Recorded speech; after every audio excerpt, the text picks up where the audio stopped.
Nah, di awal tahun gini memang jadi momen yang tepat buat kita merencanakan atau bahkan langsung beli mobil baru. Dan pas banget di akhir tahun 2021 kemarin banyak banget mobil baru berdatangan. Salah satunya datang dari pabrikan asal Amerika Serikat yaitu Jeep. Mereka datang dengan SUV termurahnya, apalagi kalau bukan ini dia, Jeep New Compass.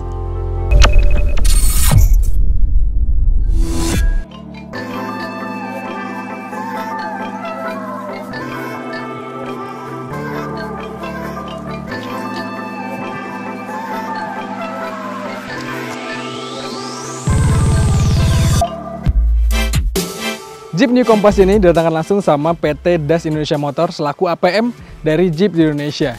Dan hanya masuk satu tipe ke Indonesia, yaitu tipe Jeep New Compass yang limited dan penggerak roda depan atau 4x2, bukan yang 4x4.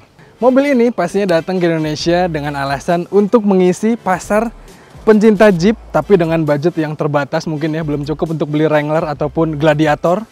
Karena mobil ini dijual hanya dengan harga Rp699 juta off the road. Jadi butuh tambah biaya lagi untuk jadi on road. Secara umum ini adalah SUV tapi ukurannya compact teman-teman. Dan di pasar Indonesia ada banyak ya SUV yang ukurannya segini nih. Ada HR-V, ada CX-3. Tapi rasanya nggak pas kalau kita sandingkan dengan mereka karena ini masuknya ke segmen yang premium. Jadi bertarung langsung sama BMW X1 sama Mercedes-Benz GLA 200. Untuk harganya ini adalah yang cukup terjangkau dengan fitur-fitur dan spek yang lumayan kompetitif.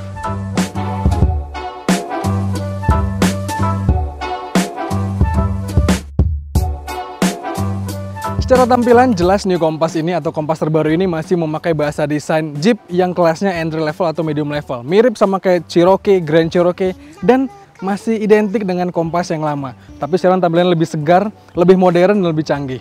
Di depan sini grillnya sekarang baru teman-teman, tapi khasnya Compass. Dan juga lampu utamanya udah LED, DRL-nya pun LED, sampai fog lamp-nya pun udah lebih canggih.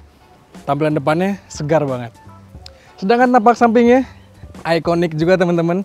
Untuk dimensinya, kalau kalian nggak kebayang Jeep Compass ini segede apa, jangan bayangkan ini segede Pajero ataupun Fortuner.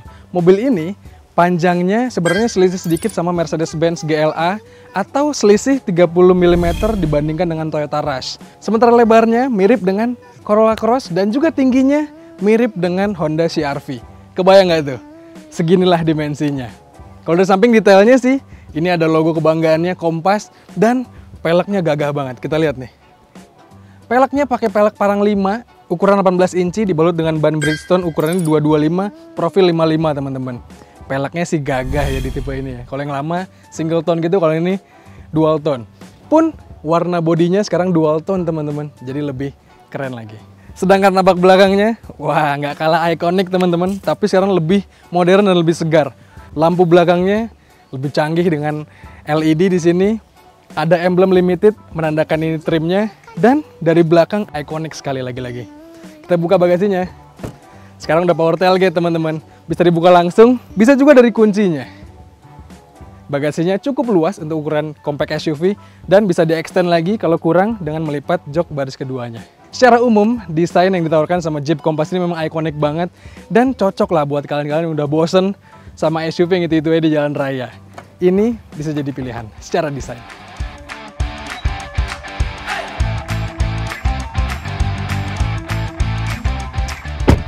Begitu masuk ke dalam kabinnya, langsung disambut sama kemewahan karena atapnya teman-teman dia pakai panoramic sunroof yang bisa dibuka sampai ke belakang. Jadi secara visibilitas lebih baik, secara suasana pun lebih homey teman-teman. Tapi untuk posisi duduknya memang lumayan tegak ya. Untuk gue yang punya tinggi 175 cm, di depan adalah posisi mengemudi gue. Di belakang sini masih cukup lega lah. Posisi kaki masih cukup lapang. Kepala pun ya selisih sedikit lah ya. Tapi kalau dibuka, panoramic roofnya jadi lebih kerasa nyaman. Untuk kenyamanan, di belakang sini ada armrest teman-teman. Jadi tangan bisa lebih santai, ada cup holder juga di sini.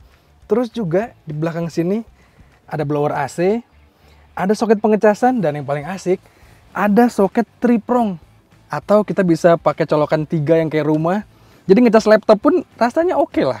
Lantas secara kenyamanan di belakang cukup oke walaupun posisi duduknya agak kaku. Duduk di kokpitnya pun, wow, nggak kalah menyenangkan dan menarik ke pandangan mata ya. Kita nyalain dulu teman-teman. Asik. Nah, Jeep Compass terbaru ini hadir dengan interior dan suasana kabin yang serba baru. Di depan sini tampak lebih canggih, tapi satu-satu kita bahas. Pertama, posisi gue, ini sih lumayan ergonomis karena pengaturan kursinya pun bisa di-setel secara elektrik, maju mundur, naik turun. Pengaturan setirnya pun bisa banget diatur-atur. Dan visibilitasnya sangat-sangat baik di kelasnya, karena posisi dashboardnya lumayan rendah. Tapi, satu hal yang sedikit membuat gue agak ganjal gitu ya. Di depan sini disambut sama layar 9 cluster yang rasanya kurang high definition gitu. Walaupun banyak banget informasi yang ditampilkan, bisa diatur juga modenya, tapi rasanya agak kurang berkelas lah. Sementara kalau kita geser ke tengah sini, nah ini yang berkelas banget. High definition sekali. Dan kalau kita alihkan pandangan dari depan ke samping, langsung kelihatan kontrasnya ya. Ini layar head unitnya adalah layar sentuh, dan bisa diatur banyak hal. Pengaturan mobil pun banyak di sini, bisa dirubah-rubah. Dan untuk entertainmentnya ada radio pastinya, Apple CarPlay, Android Auto pun ada, dan wireless. Dan turun ke bawah lagi ada wireless charger dan ada soket pengecasan juga. Geser ke belakang, ini tua shifternya kokoh gitu ya, modelnya asik dipegang juga, dan electric parking brake-nya tersedia. Tapi sayang nggak ada auto hold-nya. Dan di belakang sini masih banyak slot kosong karena ini katanya sih untuk 4x4-nya. Udah lengkap sekarang semuanya kita bahas. Kita jalan-jalan untuk gua jelasin gimana sih impresi mesin dan juga berkendara dari Jeep Compass ini.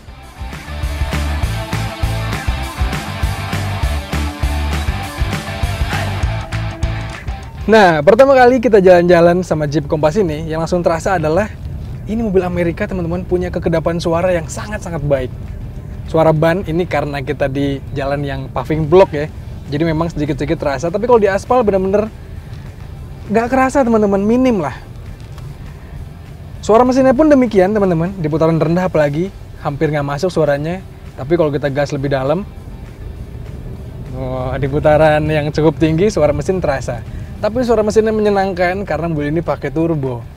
Nah, mesinnya berkapasitas 1400 cc. Di kelasnya kalau kita adu sama BMW X1 dan Mercedes-Benz GLA 200, mobil ini diklaim punya output tenaga yang cukup kompetitif dan termasuk salah satu yang terbesar di kelasnya. Tenaganya tembus 163 daya kuda, berarti sama kayak GLA 200, dan torsinya tembus sampai 250 Nm.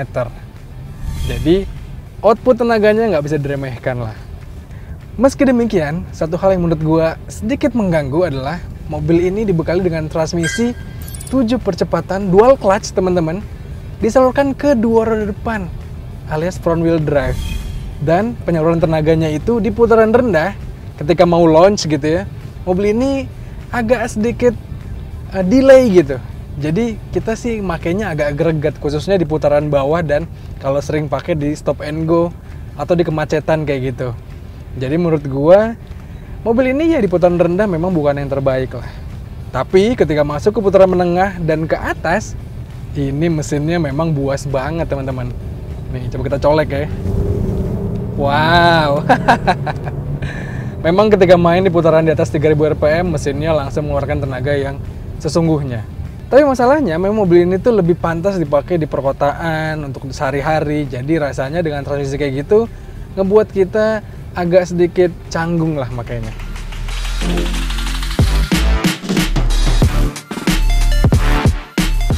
Nah, kalau kita pakai sehari-hari, pastinya efisiensi adalah hal yang utama gitu ya.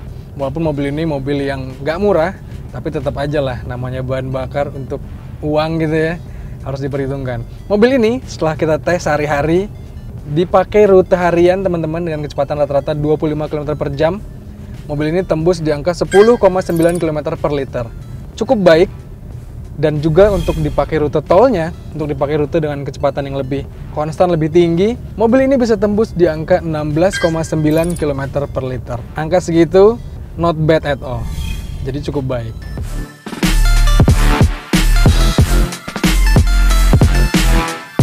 Lanjut, kita bahas suspensi sama handling ya teman-teman. Namanya Jeep ya.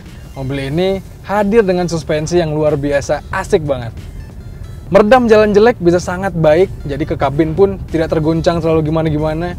Dan suspensinya ini yang punya kenyamanan sangat baik ini, ternyata dipakai di jalan tol dipakai di kecepatan tinggi, mobil ini nggak mantul-mantul. Jadi kita berkendaranya bisa lebih firm gitu ya, lebih pede, dan dipakai menikung di kecepatan tinggi pun mobil ini rasanya body rollnya minim lah. Untuk handlingnya pun mobil ini sangat-sangat baik karena dimensinya pun nggak terlalu besar. Jadi pakai di harian, mobil ini masih cukup friendly, nggak intimidatif juga. Muter balik pun nggak masalah. Dan untuk steeringnya, ini mobil feedbacknya sangat-sangat baik terasa. Tapi memang setirnya agak terlalu berat kalau menurut gue. Jadi kalau untuk dipakai di jalan tol sih oke lah ya, ngebuat kita firm. Tapi pas kita parkir, jadinya agak-agak sedikit ngebuat tangan berotot nih. Terakhir kita bahas fiturnya teman-teman. Tadi sih udah gue bahas singkat ya, pas lagi ngomongin head unitnya. Mobil ini punya fitur hiburan yang lumayan lengkap, dan dibarengin juga dengan audio system yang sangat-sangat baik dari Alpine. Jadi untuk kenyamanan telinga, mobil ini sih luar biasa ya. Fitur lain kayak fitur keselamatan, fitur keamanan, mobil ini lengkap juga. Terus juga mobil ini untuk efisiensinya ada fitur auto stop and go. Jadi ketika kita berhenti, mobilnya pun akan mati gitu ya. Dan pas kita jalan lagi, mobilnya akan nyala lagi mesinnya. Dan satu fitur yang menarik menurut gue adalah mobil ini bisa parkir sendiri. Caranya dengan tekan tombol ini, nanti aktif parking sense searching, tinggal kita pilih mau parkir paralel atau mundur di sini. Ini gue set, nanti dia scanning teman-teman.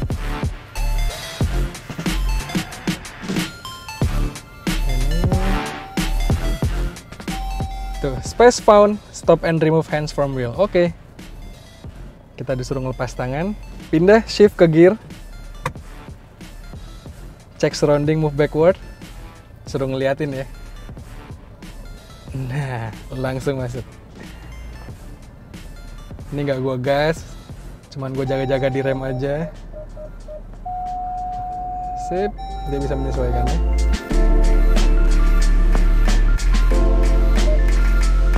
Lantas, kesimpulannya apakah mobil ini layak buat dipertimbangkan? Menurut kami layak, teman-teman. Karena dengan beli mobil ini, kalian dapat kebanggaan menggunakan mobil dari brand Jeep, desainnya ikonik, kenyamanan yang baik, mesin dan transmisi yang cukup baik, dan fitur yang lengkap di kelasnya. Menurut kalian gimana?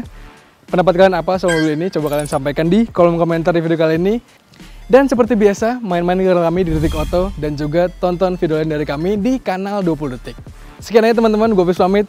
Stay safe dan bye-bye.